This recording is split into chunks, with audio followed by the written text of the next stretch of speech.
she became one of the most luminous figures the world has ever known. A century later, and Marilyn Monroe is still here. Her face is instantly recognizable.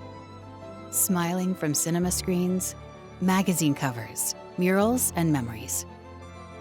Her image has traveled further than she ever could, crossing borders, decades, and cultures. She is quoted, imitated, celebrated, and reimagined endlessly. Few people in history have left such an indelible mark on popular culture. But Marilyn Monroe is not simply an image. She was a life, lived intensely, creatively, and against extraordinary odds.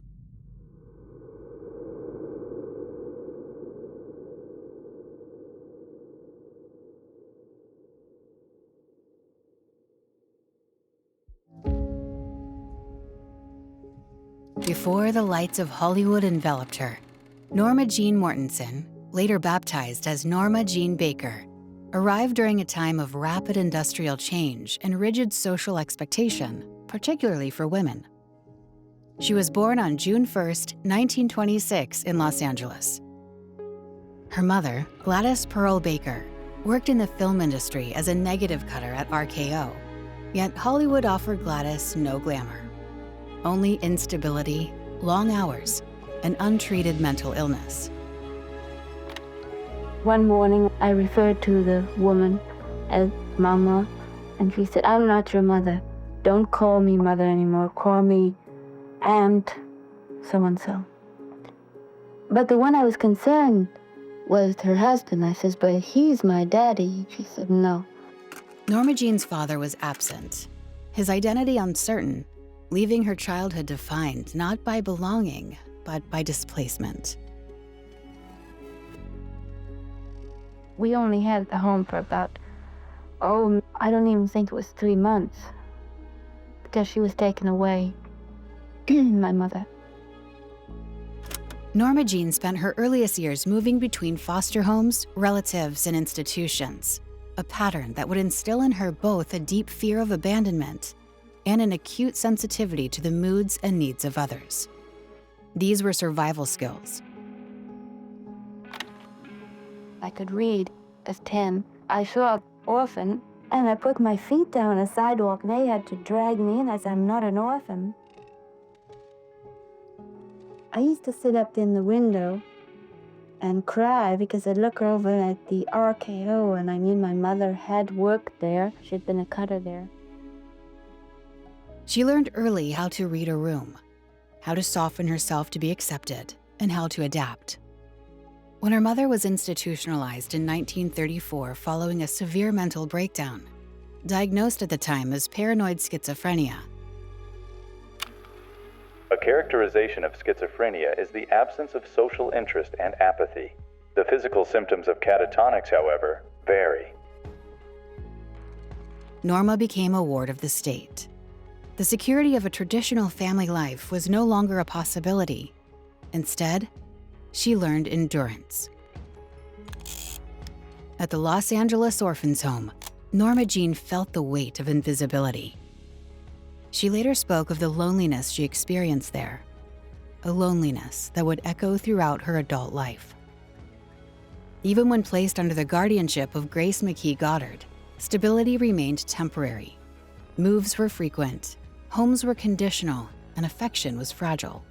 She was a youngster who looked as though she wasn't well cared for. Her clothes separated her a little bit from the rest of the girl. She was like a little girl, not well developed as some of the youngsters were. She just seemed like a nice child, but not very outgoing and not very vibrant. Childhood, for Norma Jean, was not a protected space. It was something to survive. In 1942, at just 16 years old, Norma faced the prospect of being returned to the orphanage when her guardians relocated. She had to make a decision which would shape her future. She married James Daughtry, the son of her neighbors. Well, Doc and Grace were moving to Huntington, West Virginia, where Doc was being transferred. And Norma Jean was going to have to go back to an orphanage. Grace told it to my mother. And she was a little big for an orphanage, so my mother and Grace decided it might be a good idea if Norma Jean and I got married. And I guess the next day or the same day, I don't know, Mom asked me if I would like to marry Norma Jean. And the thought runs through my mind, this is a very young child. At 21, you feel like you're a pretty grown-up man. So I agreed to it anyhow, with the thought that I would be going into the service soon. And she would have a home with my mother while I was gone. It was not a romantic choice, but a pragmatic one. Marriage offered shelter, legality, and permanence in a world that had given her very little of those things.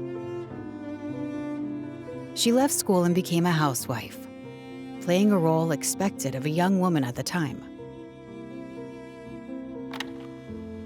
She went along with the idea very well for a 16-year-old. I guess she thought this would be very enchanting. And I thought it would be pretty enchanting myself. She was a good cook. And I recall that she always liked to mix carrots with peas because of the color. Not because she liked to eat them, but she just liked the color of them. They look good on a plate. You know, I never knew Marilyn Monroe. I knew Norma Jean Doherty, and Norma Jean Baker. But Marilyn Monroe and Norma Jean were two different people. Norma Jean was my wife. Marilyn Monroe was a glamorous movie star. I don't know anything about her life. I never talked to her.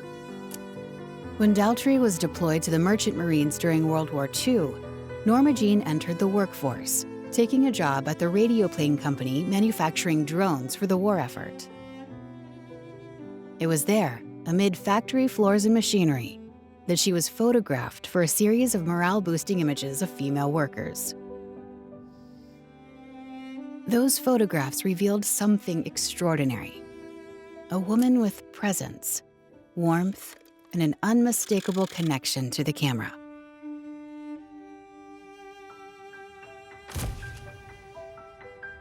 For the first time, Norma Jean was seen, not as a burden, not as a ward, not as someone passing through, but as someone worth looking at. And she noticed.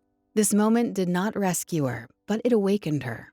She began to imagine a future shaped not by survival alone, but by self-definition.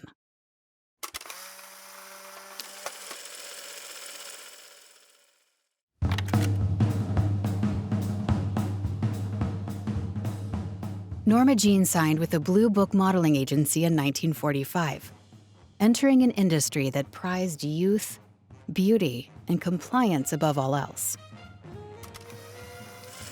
Norma Jean looked like the girl next door, and I thought I could make her into something quite marketable in a short length of time. She was very beautiful in a clean-cut, American, wholesome way. We taught her photographic modeling, how to pose, how to handle your body, smile. She was always trying to lower her smile because she smiled too high, and that made her nose a little long. She had a different kind of knees than other girls. She couldn't just relax her knees and walk smoothly. Every time she'd take a step, her knees would go all the way back and make her bounce. She learned quickly. She straightened her hair, studied posture, practiced expressions in the mirror. When the agency suggested she dye her hair blonde to increase her appeal, she agreed, not as submission, but as strategy. Reinvention was something she understood instinctively. By 1946, she had caught the attention of 20th Century Fox and signed a short-term contract. It was here that Norma Jean became Marilyn Monroe.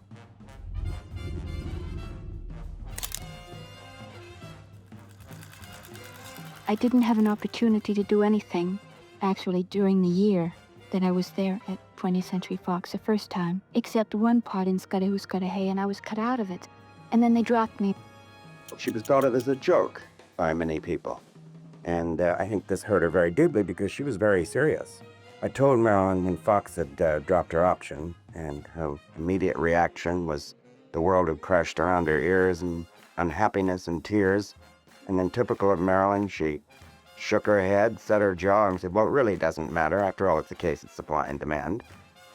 The name was carefully chosen. Marilyn, after Broadway star Marilyn Miller, and Monroe, from her mother's family name. It was a performance, but it was also an armor.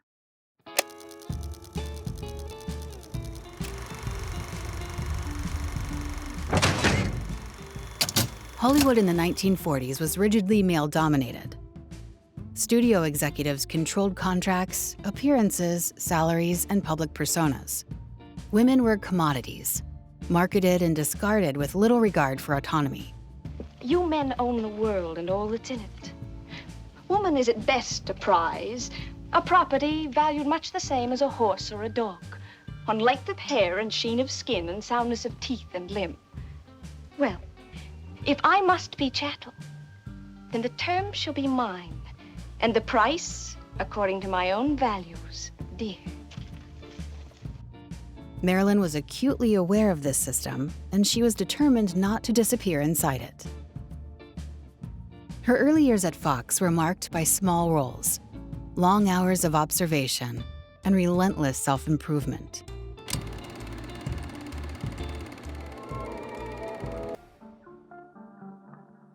She took acting classes, dance lessons, and voice coaching. When her contract was not renewed in 1947, she did not collapse. She returned to modeling, sustaining herself financially while continuing to build visibility.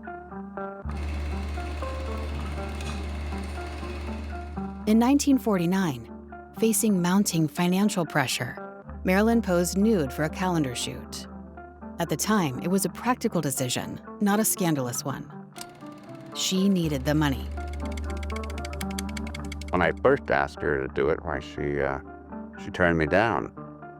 But after thinking it over for a few days, why, she came back and said, I would like to do it. I think it was partially a favor. I had done her a favor once before, and she really did need the money. This is a negative of the calendar of Marilyn that sold 8 million copies. It just happened to be a darn good shot, but I give all the credit to her. When those images resurfaced later, most famously in the first issue of Playboy, they would be used to both elevate and shame her. Marilyn met the controversy with rare honesty, refusing to apologize for surviving. Her perseverance paid off.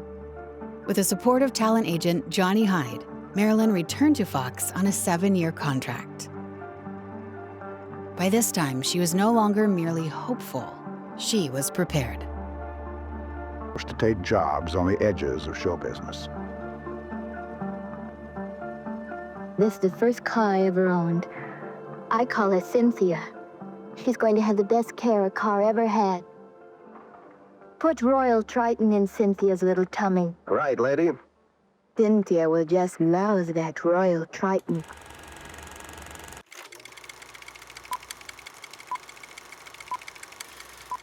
Where's Evie? Hi, Evie. Hi, small change. Hey, wait. I got money tonight. Am I going to see you later? I'm not too tired. But, Evie, I thought we had a date. Look, this tray weighs a ton. Come on, Gene, let's not keep Danny waiting. Let's go. Marilyn's breakout role came in The Asphalt Jungle. It was the springboard of her career.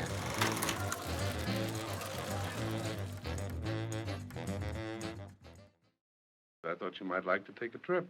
Where to? Oh, I don't know, the coast, Florida, anywhere you like. Could I, Uncle Lon? Anywhere? No fooling? Yes, I think a change of scenery might be good for you. Wait. You wait right here. I've got the most terrific idea. Some sweet kid.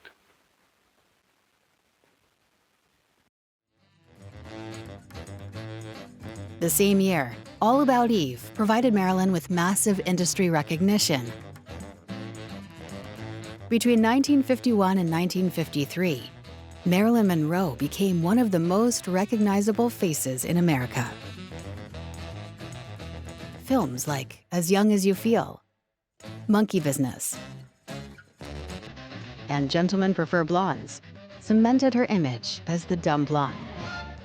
And it's with honor and pride and pleasure I present this citation to you. Thank you. I'd like to present to you the Look Achievement Award as the most outstanding feminine newcomer of 1952. Thank you, Lauren. And as Best Young Box Office Personality, Miss Marilyn Monroe. Thank you, Mr. Nichol. Marilyn Monroe, the moviegoers of America, voted you the most popular actress of the year. My congratulations. Thank you, Mr. Sims.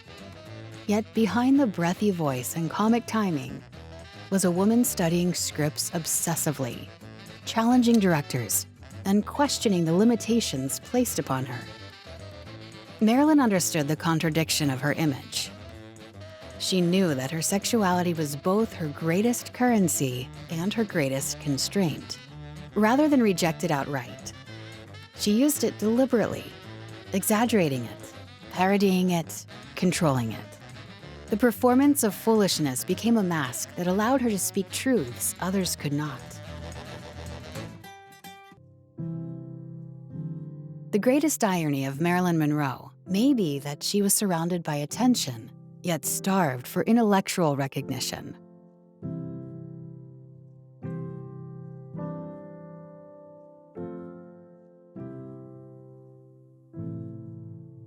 Away from Hollywood, Marilyn immersed herself not only in acting, but in stories and ideas.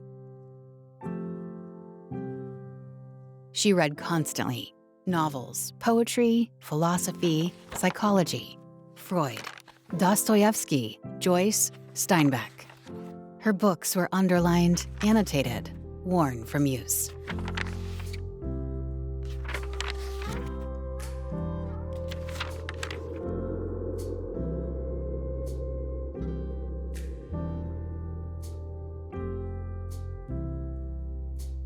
In Niagara, she subverted expectations by playing a calculating femme fatale.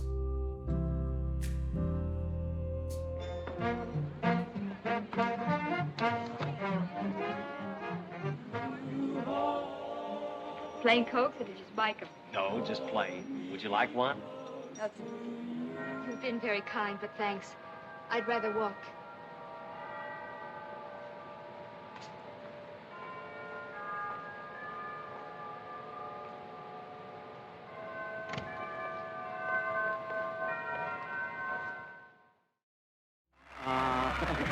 Marilyn, it's so nice of you to come here. You know, they say that beauty is a thing of, that a thing of beauty is a joy forever. I want to tell you, someday you're going to make a man a wonderful annuity. Come on over here a little closer. Demonstrating depth and danger beneath the glamour. Critics took notice. So did audiences. Marilyn was no longer simply a starlet. She was a phenomenon. This is your television premiere, is it, Mariel? That's right. It feels almost like making pictures. Ah, yeah. Listen, I want to tell you something. Up to this time, television has been a medium, but now I say it's well done. I want to ask you one thing. I wonder if after, you know, I know, Marilyn, when's the first time we met? Let's tell the folks. Well, once you almost gave me a job. That's right. Do you remember? State champion, Mrs. Stenatobia!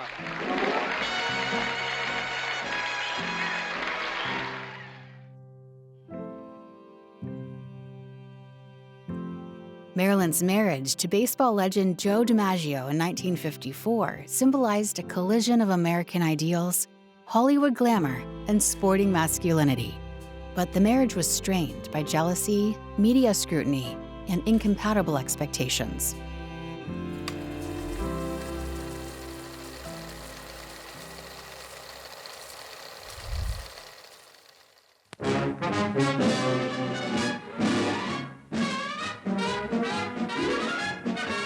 Pure pandemonium reigns in Tokyo as Joe DiMaggio, the once great Yankee Clipper, extends the field of the Monroe Doctrine by bringing his beautiful star bride to the land of the cherry blossoms. Having demonstrated how to marry a millionaire in a comedy masterpiece of film, Marilyn shows she knows how to manage millions by taking her multitudinous reception in stride. There hasn't been anything like Marilyn and Joe in all of Japan's history, and the photogs make the most of it. Proving curves that can get a great batter have also diplomatic twists in the field on international goodwill. A triumph worthy of How to Marry a Millionaire. Romance that thrills the world. The marriage of Marilyn Monroe and Joe DiMaggio attracts a record crowd to the San Francisco court where the ceremony is performed. Two top-flight performers living up to long-established reputations as outstanding drawing cards. Congratulations in which all movie lovers and baseball fans join. And now the pair are off for their happy honeymoon. The girl who starred in How to Marry a Millionaire giving another starring performance in How to Marry a Baseball Hero. Nice work, Marilyn, and the same to you, Joe.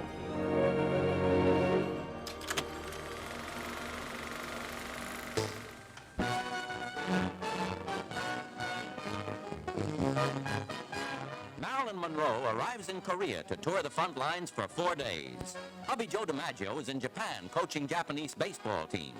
Marilyn wears drab GI clothing as she meets the boys. No GI ever got such attention. In 1954, Marilyn traveled to Korea to perform for American troops stationed far from home. In freezing temperatures, she sang and joked before tens of thousands of soldiers, often outdoors, often ill. She caught pneumonia, but never cut the performances short. Years later, many of those men said it was one of the most human moments of the war. In Korea, Marilyn was not an icon. She was a symbol of comfort. The hills are alive with troops as Marilyn puts on her act. Officers estimate that she plays to about 60,000 men in her first 2 days in Korea. There's agreement among soldiers and Marines, privates and commanding officers. Marilyn is tops. Says she, "Gosh, I've never seen so many men in my life."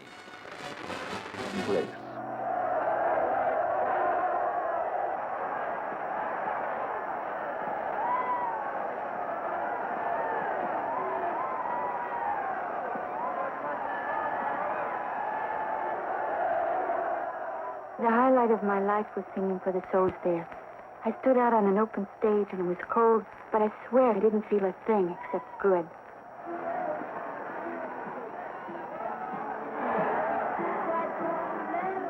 The diamonds are a best friend, a good friend, but it won't take a rattle on your humble flat or help you at the automat. Men grow old, girls grow old, and we all lose our charms in the end. When cut or care, safety's run, don't lose that day. Diamonds are a good best friend.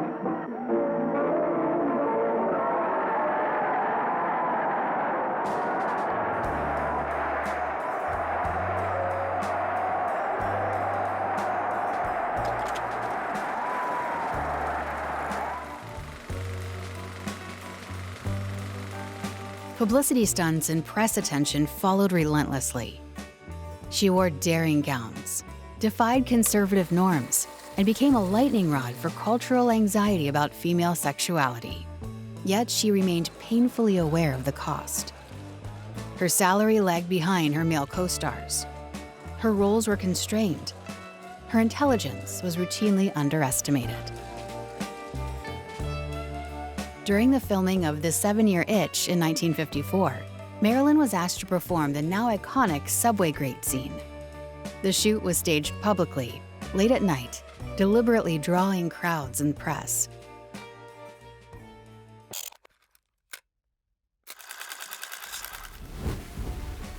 Joe watched as thousands of men shouted and laughed. Cameras flashed up her dress.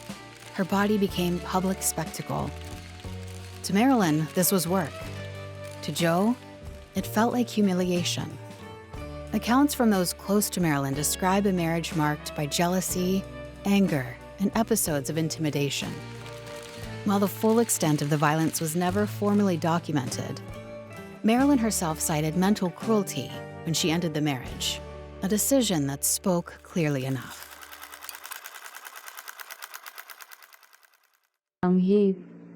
had a very difficult time moving. He was a wonderful athlete, and he could hit a baseball. Anything thrown his direction, he could hit. So he understood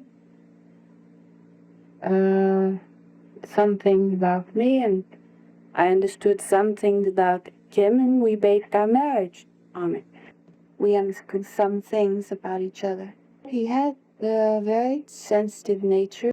You know, one thinks of an athlete as being, I don't know, not having that, but they do.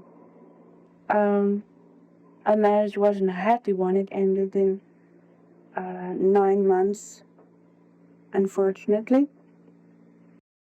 Miss Monroe will have nothing to say this morning.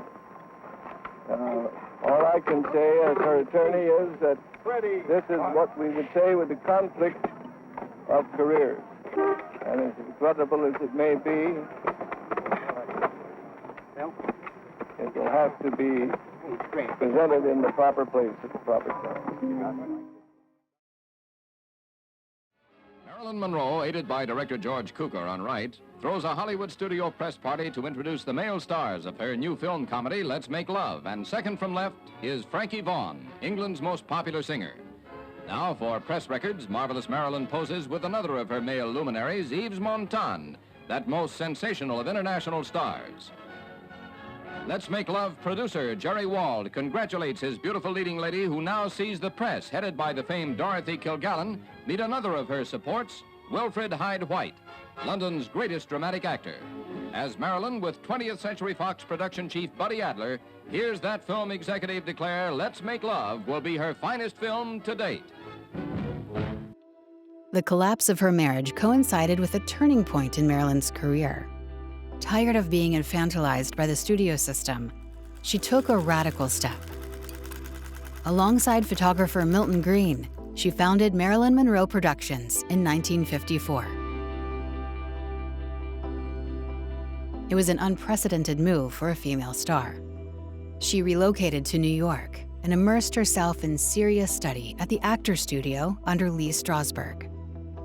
She was determined to be taken seriously, not as a novelty, but as an artist.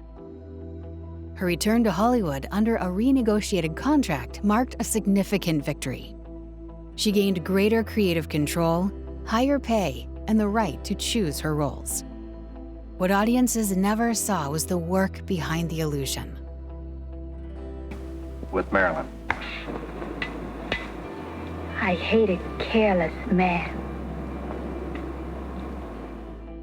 Marilyn always dreamt of being an actress.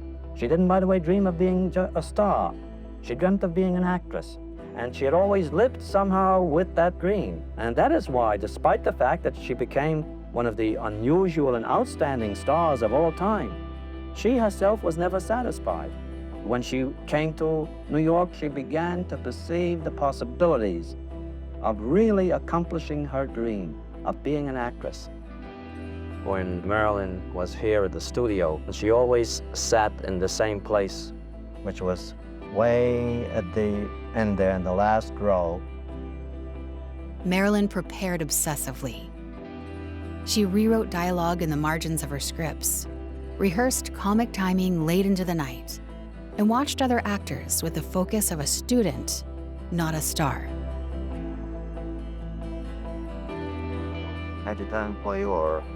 It was a very happy time. I'm happy to be back, as I got it, my hometown. Yes. You're wearing a high-hat clip now. The last time I saw you wore it, is it the Rue Merriman of Exile? No, I'm the same person, but it's a different suit. Comedy, she believed, was not instinct alone. It was precision.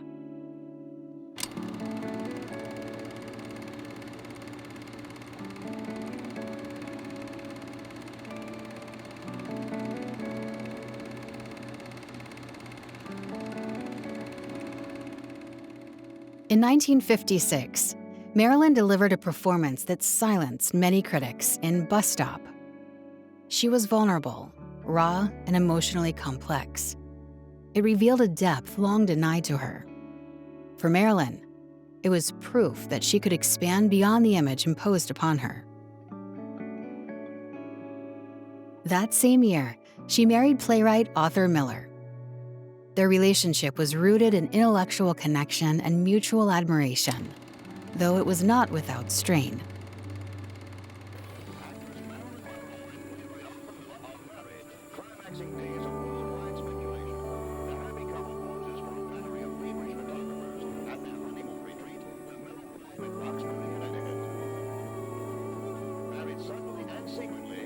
Second time for the 40-year-old playwright, and the third for the glamorous 30-year-old actress. Next comes a film in England for Mrs. Marilyn Miller. Miss Monroe, could you tell us what kind of a wedding you're going to have? Very quiet, I hope. Do you feel certain at this time that you will be able to get away to go to England?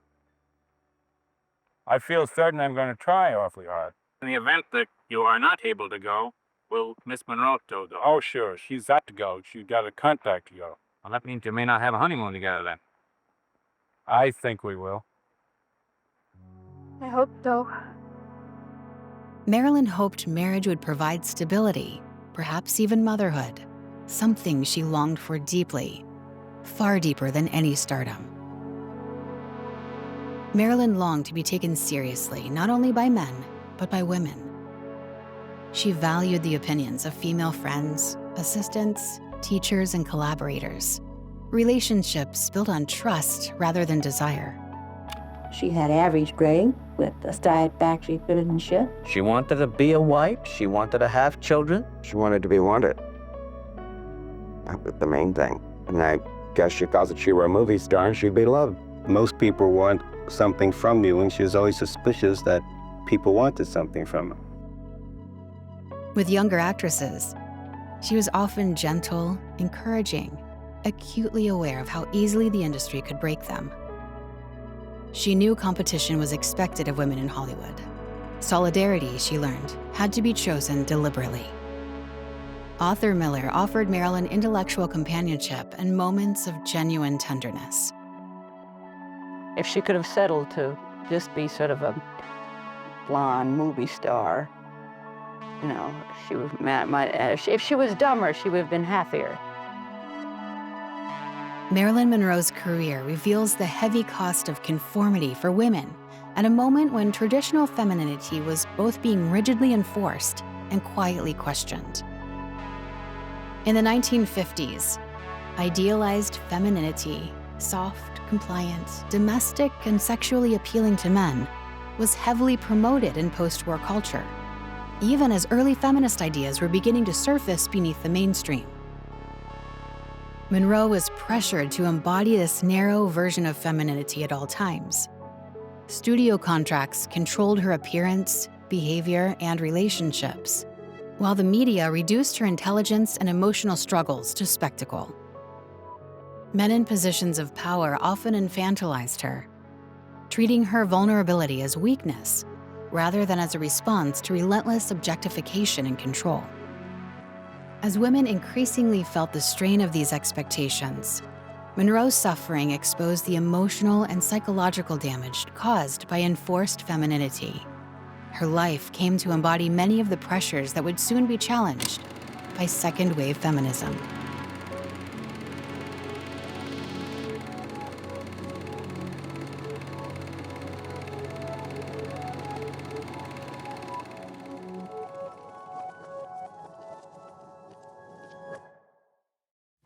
Fame, however, exacts a price.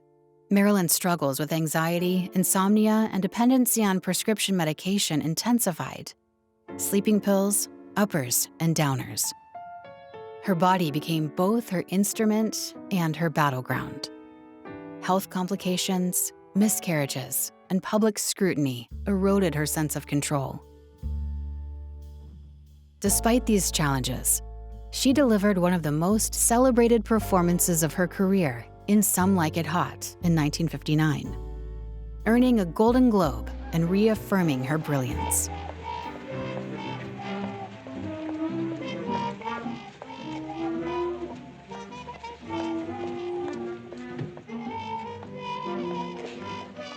Look, if you're interested in whether I am married or not, Oh, I'm not interested at all. well, I'm not.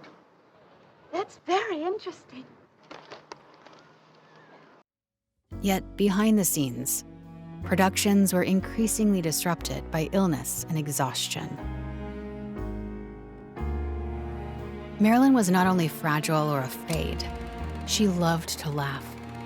On set, when she felt safe, she could be mischievous, playful, delighted by the smallest moments.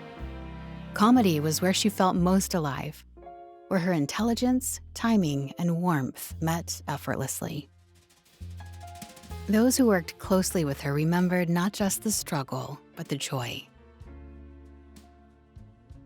Why are you killing you? Just stand aside, honey. Okay, you won. All right, you won. You Let won. go of that rope. Get out of here. The Misfits, in 1961, written by Miller, would be her final completed film. The production was grueling, emotionally and physically.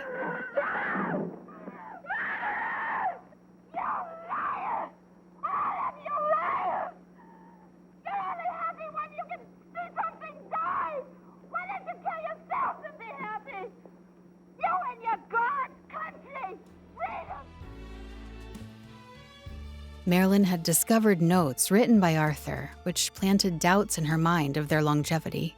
It seemed the trust had slowly decayed. Arthur's withdrawal was quiet, and for Marilyn, devastating. She and Miller separated in January, just following the inauguration of President John F. Kennedy. Their marriage was unable to withstand the pressures of fame and fragility.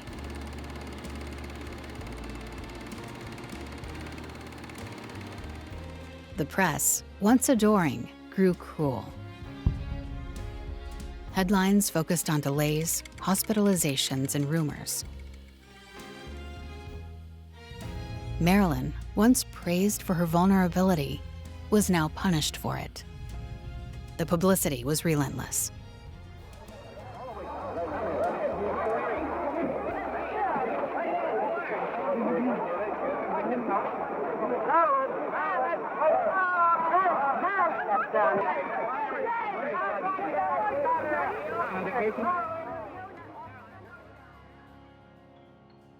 As her fame grew, so did speculation about her private life, linking her to presidents, politicians, and actors. There were persistent reports that her conversations were monitored, and her sense of privacy was non-existent. It was as though every action she'd take, every affiliation she had, even in the privacy of her own home, could be weaponized and used as political leverage. The risk was made even worse due to the ever-present Cold War. These stories endured not because they were proven, but because the world struggled to accept Marilyn Monroe as powerful on her own. She deserved privacy, respect, a way out of the web she'd unintentionally become caught in. Marilyn Monroe is standing at a crossroads, professionally, emotionally, and physically. After years of conflict with studios, illness, and public scrutiny, she was attempting to rebuild. She had signed on to Something's Gotta Give, a film intended to mark her return to Hollywood on her own terms. The production was troubled, and Marilyn's health remained fragile, leading her to be fired from the film and the project being shelved. Despite her health, she was not retreating. She was still planning, still imagining a future. Friends recalled that she spoke about new projects, travel, and the possibility of independence beyond the studio system. There were moments of optimism alongside exhaustion, a familiar rhythm in her life. Marilyn lived in cycles of hope and collapse, aspiration and disappointment, yet she continued to move forward. In the weeks leading up to her death, Marilyn was under immense pressure. She was managing chronic insomnia, anxiety, and dependence on prescribed medications, substances widely dispensed in mid-century Hollywood, with little understanding of their cumulative danger. Her emotional state was complicated by isolation, professional uncertainty, and the resurfacing of lifelong fears of abandonment. Marilyn attempted a return. She sang Happy Birthday to her close friend, President John F. Kennedy, before a global audience. She was radiant. It was one of her final public appearances.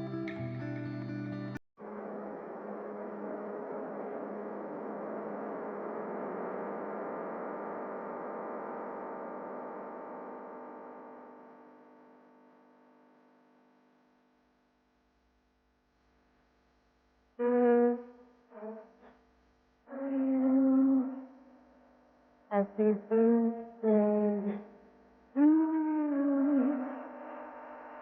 Happy birthday.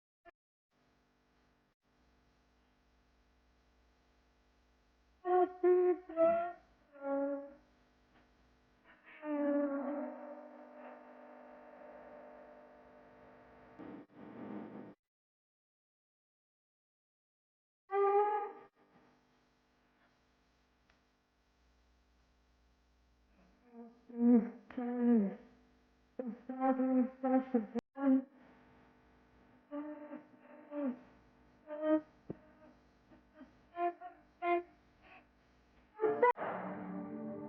On August 5th, 1962, Marilyn Monroe was found dead in her Los Angeles home by her housekeeper.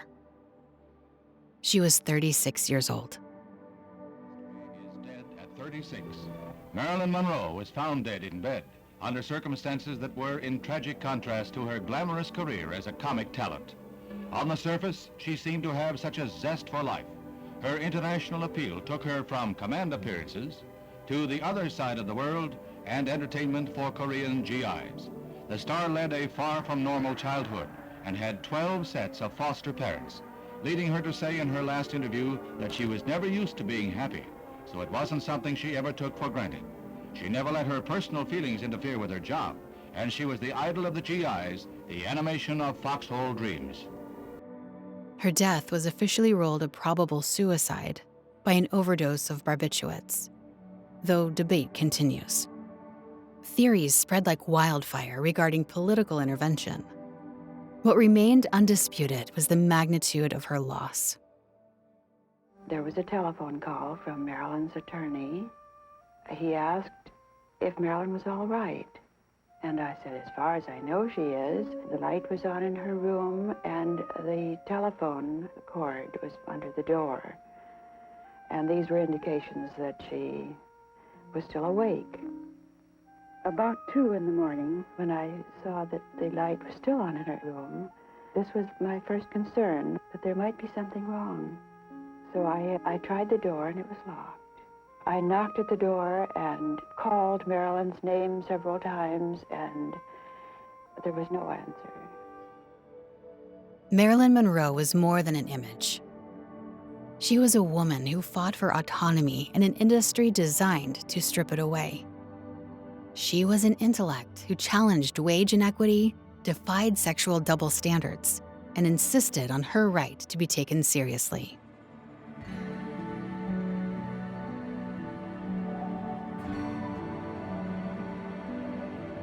Miss Monroe has suffered from psychiatric disturbance for a long time.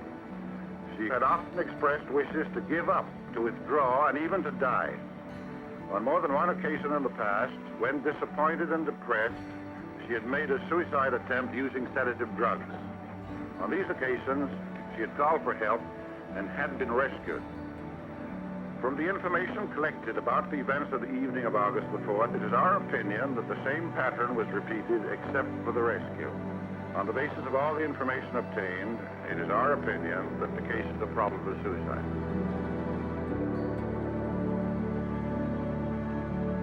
A century after her birth, Marilyn's legacy endures not as a cautionary tale, but as a testament to resilience. In our fan club, we have people that are my age, we have people older than me, and lots of people that are teenagers that were born far after her death, and yet they are captured by her beauty and her talent also. I really think Marilyn's going to survive onward. She seems to be getting actually bigger every year rather than less. I think she's so incredible as a woman and as an actress that she will be remembered probably forever. I think it's really important because so many people know who she is, but they don't get a chance to see who she actually was. She's done so many historical things. I mean, obviously I love her roles that she's played, but also I love when she sung Happy Birthday to the President because it's become so historical for so many reasons. And she knew how to create moments, from the skirt blowing up to the Happy Birthday to being sugarcane in Some Like It Hot. There's so many. She's just so inspiring. She achieved so much, coming from a broken home to being the most famous woman in the world. She transformed vulnerability into power, visibility into influence. In a male-dominated world, she became a force of nature.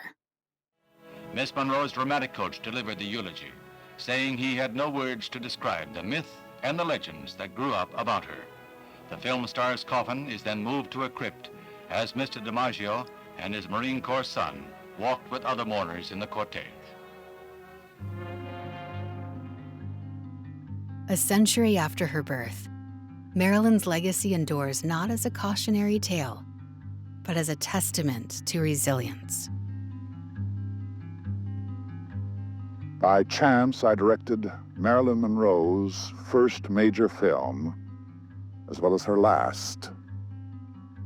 Marilyn had a strange, startling impact on the world. Even today, across the headlines of far greater events, her gentle, haunted image continues to appear. At her death, the world had looked for villains. It found only the troubling truths that life can be unfair and cruel, that we see human despair too late, that courage is not always enough. If bravery is measured by the fear it must overcome, then Marilyn's courage was great indeed.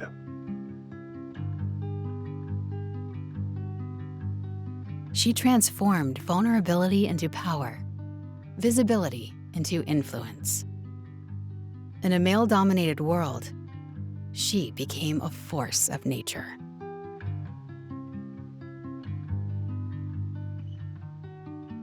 Marilyn Monroe did not simply belong to Hollywood. She changed the landscape of the world.